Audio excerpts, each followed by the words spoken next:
so back in Australia, I'd already made friends with Thai people, some Thai friends that I still have until this day. I'm still friends with them, so it's been years and years I've been friends with them, and it's really great.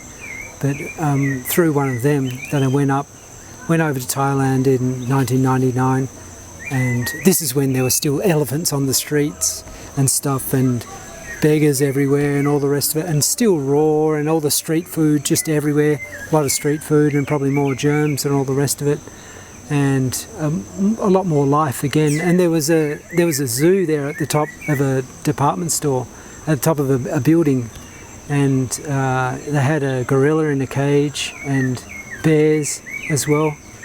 So these things that don't exist now, I don't think that's been shut down, I think, there, or simplified just into a normal shopping mall or something, I suppose. But I went up north into Mae Hong Son, which is in the Golden Triangle in the north of Thailand, with one of my friend's friends, and he took me in there because he'd been going in there for 17 years prior, so he knew everyone there.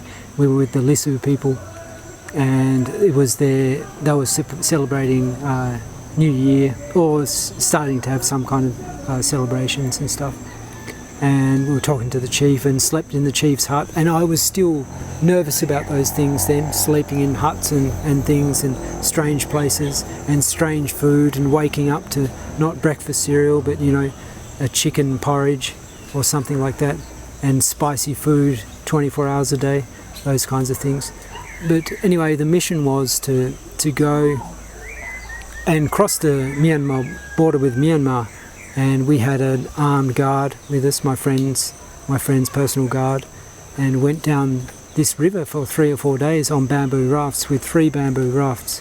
And there used to be packs of 60 wolves that would go through there apparently, and bears and everything, and even hornets, ground hornets, that would make their freaking nests in the ground.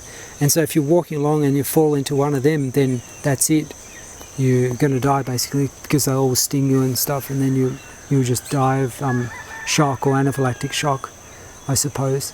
But we went down this river which borders Myanmar, so sometimes we were crossing into Myanmar, and we had people watching us the whole time as well, hunters and probably people who were bringing drugs across the border as well. And we stopped at one place, and there was a cave up above, and so we walked up and walked into the cave, quite dark, even in the entrance, so we had to make some torches like Indiana Jones style with flames. And I went over the back, and there was just a drop, and if I didn't have like a bright torch I wouldn't have seen it, and I threw what I thought were some rocks down there, and they must have splashed 8 seconds later or something like that. And that whole area is just full of caves, because of the limestone caves. And I went up the side as well of the cave inside, and I found what they call cave pearls. They're made from the different minerals dripping, and then the drops forming round balls. I found like it was like a dish of what they call cave pearls. But came out of there and then back down to the campsite, and the local said, "What, you went up into that cave?" And they said, "We don't go up there because there's pythons up there they eat monkeys and stuff, and they say that they've taken people as well before." And it was at that point that I realised it wasn't rocks that I was throwing down, it was actually bones, so monkey bones or something like that.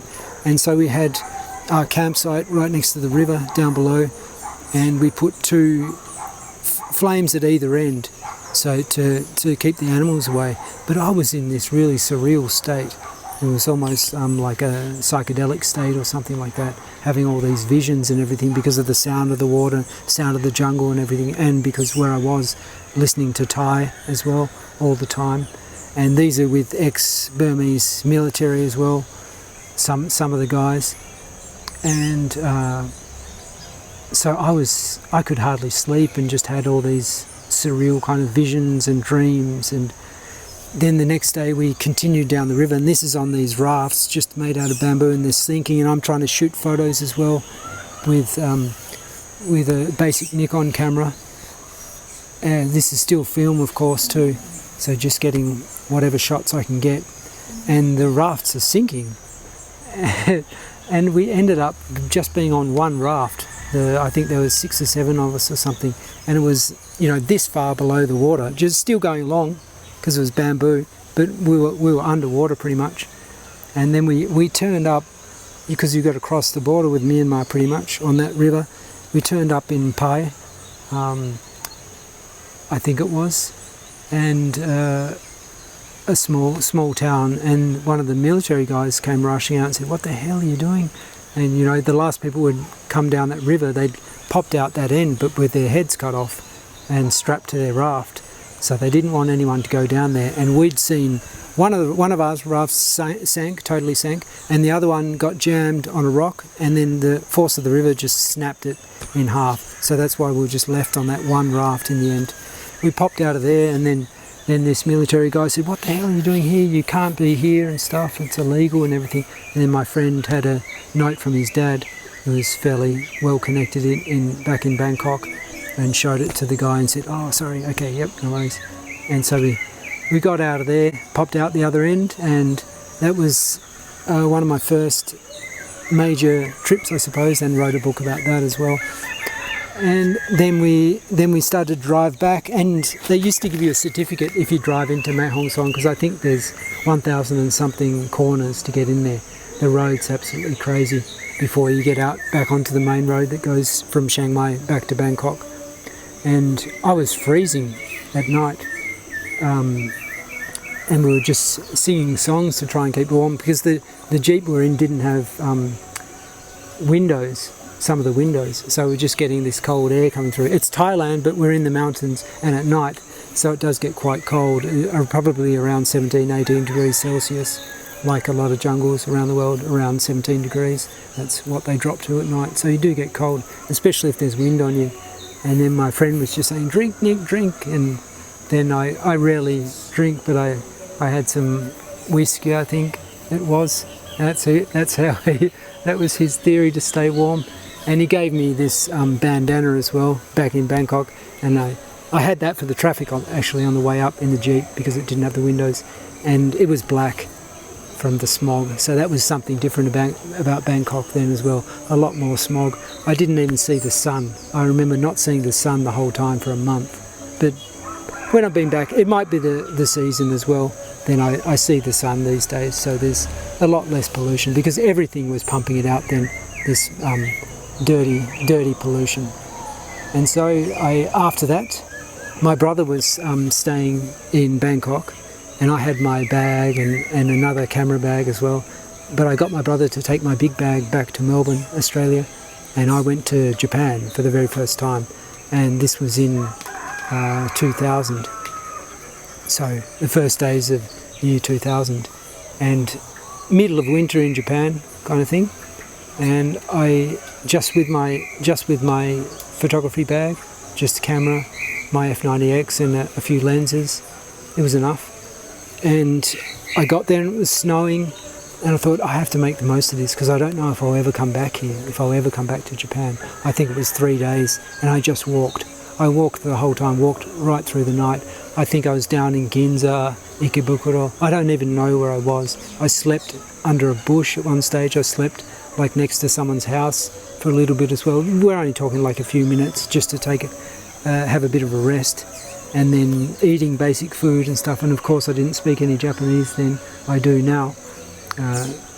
And I was just watching everyone around. Again, it was a different world. And I remember the most advanced kind of technology was a LCD screen. I think it was a Sharp TV.